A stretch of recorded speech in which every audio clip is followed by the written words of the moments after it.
Hello, hello, bonjour. J'espère que vous allez bien. Je vous souhaite la bienvenue aujourd'hui pour une nouvelle histoire vraie et mystique. Alors, pour des soucis de transparence, le frère qui m'a raconté cette histoire n'a pas voulu que je révèle son nom. Donc, tout au long de cette histoire, je vais l'appeler le frère. Et la dame chez qui les faits se sont passés, je vais l'appeler la sœur ou la dame. Donc, je tenais à vous préciser cela parce qu'il y aura tellement de rebondissements. Il ne faudrait pas que vous soyez perdus.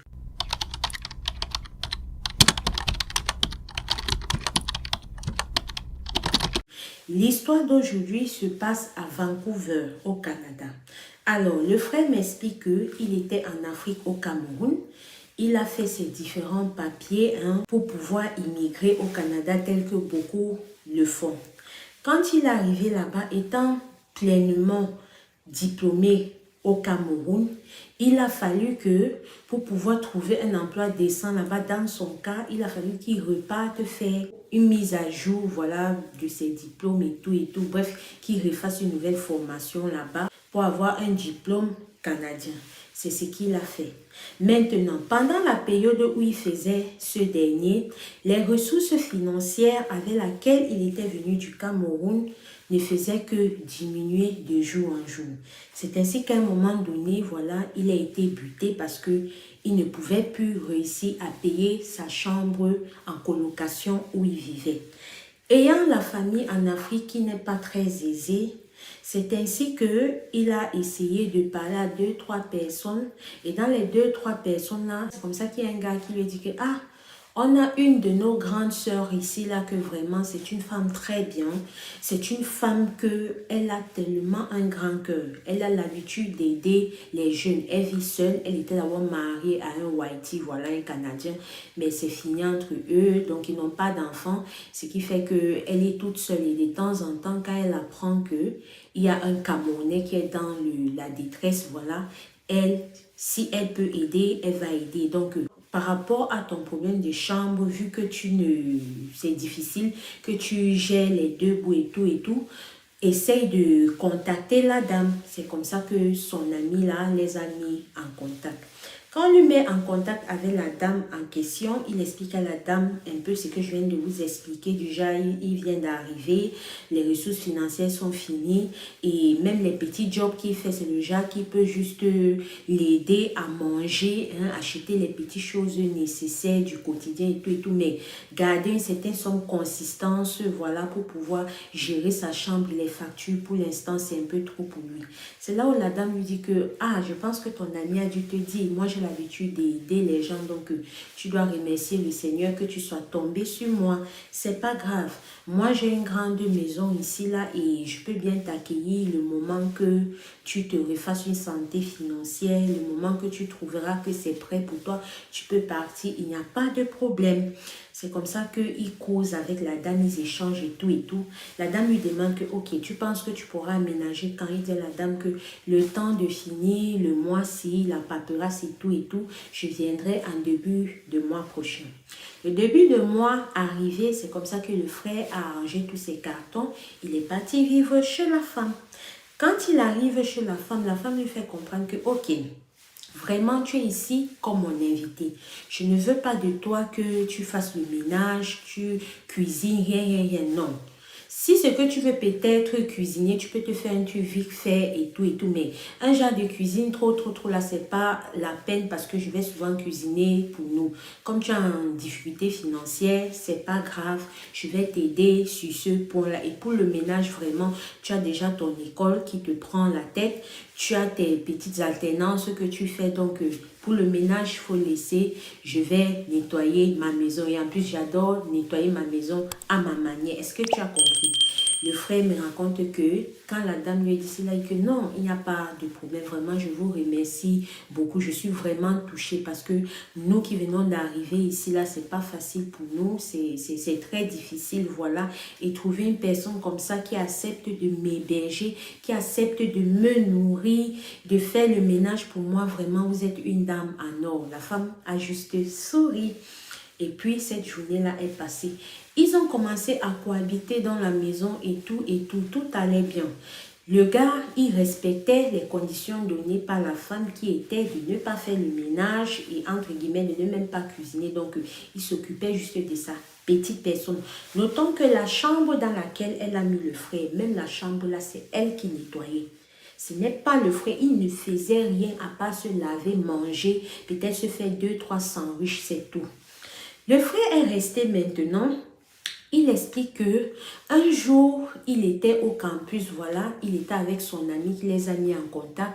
Son ami lui dit que, mais dis-moi, et avec la dame, ça se passe comment? Est-ce qu'elle te dérange et tout et tout? Il dit que non, oulala, elle est tellement gentille et tout et tout. Son ami lui dit que, ah, je t'avais dit non, ça c'est vraiment une dame qui a déjà aidé énormément de jeunes ici et elle le fait sans contrepartie. Et je t'assure que cette dame-là, si c'est que tu te comportes comme elle veut, elle ne va jamais te mettre dehors parce qu'il y a eu plusieurs qui sont passés par chez elle avant toi. Et au jour d'aujourd'hui, ils se sont séparés dans de bonnes conditions. C'est vrai qu'après, ils ont encore rencontré des difficultés et tout, mais ils ne pouvaient plus aller demander à la dame de les aider. Mais bon, à un moment donné, il faut pouvoir prendre son envol. Quand il finit de causer avec le frère, maintenant, il me raconte qu'ils ont géré comme ça, là, même pendant 6 mois. Il ne faisait rien et tout et tout. Est venu, parce que là, quand il aménage chez la dame, c'était la période d'hiver. Maintenant est venue la période de summer, voilà, d'été où il fait vraiment chaud et tout. C'est comme ça que la dame lui fait comprendre que, ok, moi, tous les étés, je ne reste pas sur place. Je me permets un peu de voyager. C'est ma manière, moi, de déstresser, de découvrir le Canada et un peu les à côté et tout. Donc, je vais te laisser à la maison. Mais sache que comme je te laisse, n'oublie pas, je t'ai dit, tu n'es pas obligé de nettoyer et tout. Et bien même, moi, je ne vais pas très loin. Le plus souvent, je me déplace pour 2-3 jours. Donc, quand je vais me déplacer, je reviens, je vais nettoyer. Donc, je continue à faire comme d'habitude. Ne te soucie pas du nettoyage. Et par rapport à la nourriture, je vais te faire plusieurs plats. Je vais laisser au frigo. Le frère a dit que, ok, maman, parce qu'il a bien dit à maman, que, ok, maman, merci beaucoup. Ouh, ma merci, ma mère, où es-tu pas? Ou alors, est-ce que tu as un petit Joe là-bas que tu vas aller pointer ou bien, mais ah non, là j'ai passé, non, je ne vais pas juste m'épanouir, voilà, je ne vais pas juste me mettre bien toute seule et tout. C'est comme ça que le jour arrivé, la dame est partie. Elle est venue, elle est partie, elle est venue, elle est partie. Ça s'est répété comme ça 4-5 fois. Un jour maintenant, le frère reste à la maison. Il dit que c'est vrai que la maman, si elle me dit de ne pas nettoyer, c'est vrai qu'elle me dit de ne pas pouvoir toucher, de ne pas faire ci, de ne pas faire ça. Mais elle fait tellement pour moi. Et jusqu'à présent, je n'ai même pas encore pu lui témoigner ma reconnaissance. Je comprends que peut-être elle se soucie trop pour moi de me dire que voilà, ne nettoie pas, ne cuisine pas, ne fais pas ceci, mais moi, elle m'a pas éduquée comme ça et je me sens trop redevable. Cette fois-ci, comme elle est partie, je vais faire abstraction de la règle, je vais nettoyer. Le frère explique maintenant que il a commencé à nettoyer, C'est comme ça qu'il a nettoyé d'abord toute la cuisine. Il a nettoyé tout le salon, voilà, tout le ménage comme vous connaissez. Il a nettoyé les 2 chambres d'à côté. Maintenant, il arrive dans la chambre de la dame pour nettoyer. C'est comme ça qu'il nettoie. Il dit que quand il se baisse pour pouvoir retirer la saleté, hein, la poussière qu'on peut dire qui s'entasse en bas du lit là. Quand il se baisse pour pouvoir faire ça là, il voit le piton ici là, qui est là-bas en bas, ça fait seulement sur lui comme ça, c'est là où il bondit par derrière. Il dit, Kiki, est-ce que j'ai mal vu ou c'est quoi? Il se courbe comme ça là, il braque la lumière de son téléphone sur ça, il voit ça, c'est comme ça que il sort. Il pense, se demande que, hey, l'affaire s'y est entrée comment? La mère, si vu qu'elle est seule, ici, on est seulement nous deux. Si c'est que je ne tue pas ça là maintenant là, elle va venir, peut-être elle va prendre peur. Après tout, nous sommes nous deux ici, c'est moi l'homme entre nous deux. Donc, je me dois de tuer ça. C'est comme ça qu'il appelle un de ses amis qui vit au campus, que gars, viens un peu, j'ai une situation ici, j'ai besoin de ton aide. Quand son ami vient maintenant, notons que la porte de la dame, il a fermé après avoir vu ça. Quand son ami vient maintenant, il explique à son ami que voilà, j'étais en train de faire le ménage, voilà, j'ai fini de nettoyer tout et tout. Arrivé au moment où je voulais aller nettoyer la chambre de ma maman, si en bas du lit là-bas, moi j'ai vu le truc ici là. Et je t'ai appelé pour que tu viennes. Je suis quand même l'homme. Je ne vais pas quand même rester et attendre qu'elle vienne. En plus, moi, comme j'ai vu là, je ne peux pas dormir avec ça ici, là, comme ça, là. Et je n'ai nulle part où aller. Est-ce que tu veux bien m'aider pour qu'on finisse avec ça? Et voilà, quand elle va venir, je lui ai dit que j'ai vu telle chose qui était comme ça. Et j'ai fini avec. C'est comme ça que son ami dit, ok, les deux sont partis. C'est comme ça qu'ils ont fini le truc là. Quand ils finissent maintenant ça, il reste. La dame est rentrée la soirée même. Quand elle rentre, elle n'est plus joviale comme d'habitude. Elle n'est plus attrayante, elle n'a plus cette joie de vivre, elle n'a plus son sourire. Elle entre seulement toute fâchée, elle demande au gars, qu'est-ce que tu as fait? C'est à crier sur lui. Qu'est-ce que tu as fait? Qu'est-ce que tu as fait? Qu'est-ce que tu as fait? Le gars lui dit que non, je voulais te faire la surprise, j'ai fait le ménage. Mais qu'est-ce que je t'avais dit? Qu'est-ce que je t'avais dit? Je t'avais dit de ne pas nettoyer, je t'avais dit de ne pas faire la cuisine. Je t'avais dit, c'était la seule condition que je t'ai donnée pour entrer ici. Il dit que ouais maman, pourquoi est-ce que tu te fâches? J'ai vu que tu faisais trop pour moi et je me suis dit qu'au moins c'est pour une fois. Je peux te faire cette surprise-là. Est-ce que j'ai pas fait que non, tu n'avais pas nettoyé ma chambre? En disant ça, c'est comme ça qu'elle se dirige vers sa chambre. Quand elle se dirige vers sa chambre, elle arrive comme ça, là, elle regarde en bas du lit. Notons que le gars était toujours même avec son ami qui l'appelait, qui vient finir avec la fesse. C'est comme ça qu'ils suivent. Il marche derrière la table parce qu'elle était vraiment en train de jacasser. Il marche derrière elle. Il voit comment elle se courbe, se met en bas du lit. Comme ça, quand elle regarde en bas du lit et qu'elle ne voit pas son truc, c'est comme ça que elle commence à crier que non, non, non, tu m'arrives, tu m'arrives, tu m'arrives, tu m'as fini, tu m'as fini. Quand elle crie ça comme ça, c'est comme ça qu'elle tombe. Quand elle tombe maintenant, elle est juste entrée dans les pommes, mais ce n'est pas qu'elle était déjà partie, elle était juste entrée dans les pommes.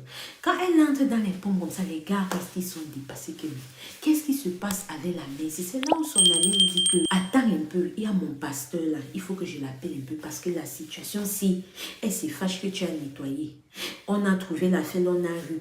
Elle entre, elle crie, elle se dirige vers sa chambre. Elle regarde seulement en bas du lit là-bas que tu m'as fini. Elle tombe dans les pommes. C'est comme ça que le gars appelle son pasteur, que pasteur, il faut venir ici. Il y a quelque chose, je vous en prie. Quand le pasteur vient maintenant, c'est là où maintenant il demande qu'on jette un peu, on verse un peu de l'eau sur la dame. Quand on verse l'eau sur la dame, elle revient sur elle. Elle commence à dire que pasteur, sauvez-moi, sauvez-moi, je ne veux pas décéder, je ne veux pas rip, je ne veux pas. Le pasteur lui demande que si tu veux que je te sauve, confesse-toi. C'est là où elle explique la situation. Elle dit que j'ai recueilli ce genou ici. Je lui ai donné pour seule condition de ne pas nettoyer ma maison. Ce qu'il a fait. Et si je lui demandais de ne pas nettoyer ma maison, c'est parce que je cachais mon totem ici, là, qui est ce qu'il a tué là. C'est là où le pasteur dit que oui, ma fille, poursuit. Elle dit que ça fait déjà 20 ans que je suis ici. Et en 20 ans, j'ai aidé énormément de jeunes comme ce jeune-ci là. Et la contrepartie, quand je les aide, je ne les demande pas de contrepartie financière. Mais je bois leur chance, je me sers de leurs énergies. Elle poursuit en disant que quand moi, je fais le ménage, quand je balaye le sol, la poussière qu'il y a dans leur chambre et les draps sales et tout ça, je fais des incantations avec qui me servent dans mes pratiques. Elle poursuit en disant que c'est la raison pour laquelle moi, je leur dis toujours de ne rien faire ici. Maintenant, le pasteur lui demande que est-ce que c'est comme ça que tu t'y es pris avec tout le monde et tout. Elle dit que oui, pasteur, c'est comme ça que pendant 20 ans, je fais et je m'y prends avec tout le monde. Et une fois qu'ils sont passés par chez moi, généralement, quand ils sortent, ils sont toujours dans les ennuis et tout. Parce que s'ils venaient ici, par exemple, avec une chance de 100%, en fonction du temps qui passe chez moi, en fonction de ta durée, plus tu dures, plus j'ai longtemps le temps de faire encore et encore ce que je viens de vous expliquer. C'est comme ça que le pasteur lui dit que ok, c'est bien que tu te sois libéré, c'est bien que tu te sois confié. Le pasteur a commencé à prier pour elle. Le pasteur a commencé à prier, il prie, il prie. Il lui dit, écoute, pendant que je prie pour toi, le Seigneur m'informe qu'il ne pourra pas te donner une délivrance. Parce que dans ceux à qui tu as porté atteinte, il y a tellement de ces enfants que tu as pris leur destinée. Il y a tellement de ces enfants que tu as détourné leur étoile. Et là, c'est vraiment impardonnable. Néanmoins, il t'accorde une sorte de pardon, mais sache que tu n'es pas totalement repenti. C'est comme ça qu'il dit à la sœur. La sœur commence à pleurer, pleurer, pleurer. Un temps de mouvement comme ça, c'est comme ça qu'elle part. Quand elle part maintenant, c'est comme ça que dans sa cuisine, au niveau du frigo, elle avait un carré là où il y avait tous les contacts et tout et tout. C'est comme ça que le pasteur, le frère et son ami, ils appellent les pompes funèbres et ainsi qu'un de leurs proches pour dire que voilà, votre soeur ici là, elle est rude et tout et tout. Maintenant, quant au frère, voilà, il a eu plusieurs séances de prière avec le pasteur et tout et tout. Et il a eu à descendre en Afrique, entre-temps au Cameroun, pour se ressourcer. Par la grâce de Dieu, tout se porte bien pour lui. Maintenant, tout va bien pour lui. Il va vraiment bien. S'il a tenu à partager son histoire avec vous, avec nous, c'est parce qu'il voudrait que ça puisse sensibiliser. Il voudrait que ça puisse informer et aussi éduquer. Qui de droit. Il dit que ce n'est pas quand vous êtes à l'étranger, toute personne qui vous tend la main que vous devriez partir. Qui puisse être, si vous êtes lié, si vous n'êtes lié ni d'Adam ni d'Ève avec cette personne. Si c'est que cette personne vraiment n'est même pas ta tante, quand bien même maintenant les tantes, les cousines, les propres frères et sœurs se font des choses. Donc, il dit encore qu'il faut savoir être vigilant, que lui, c'est vrai que quand il s'assoit, il se remémore son histoire.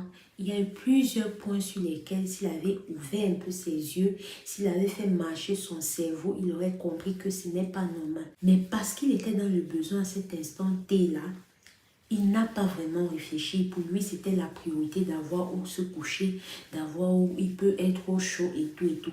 Mais il vous dit que vous partez chez quelqu'un, que ce soit votre père, votre mère, votre soeur, et j'en passe. On vous met déjà des choses avec des conditions à côté que ne faites pas ci, ne faites pas ça, faites plutôt ceci. Non, ceci on fait à tel moment, on fait ceci tel jour, n'entre pas ici, la porte là. Que comprenez qu'il y a quelque chose qui ne va pas, que dans 90% de cas, 100%, 90%, voilà, ce sont des cas où vraiment il y a un truc qui cloche et qu'il espère vraiment que son histoire pourra vous aider d'une manière ou d'une autre. Alors, là, vous avez écouté l'histoire vraie et mystique du frère. Si vous aussi, vous avez des histoires que vous aimeriez partager avec nous, qu'elles soient mystiques ou normales, mais que vous pensez que ça peut aider à titre éducatif, à titre informatif, à titre de sensibilisation, je vous invite à nous écrire sur WhatsApp, sur ce numéro-là. Comme ça, on va échanger. Si vous voulez aussi que je raconte votre histoire en anonymat, je le ferai. Si vous voulez que vous me la racontez en audio et que je poste juste, on écoute votre audio et que ça ne vous dérange pas, je le ferai également.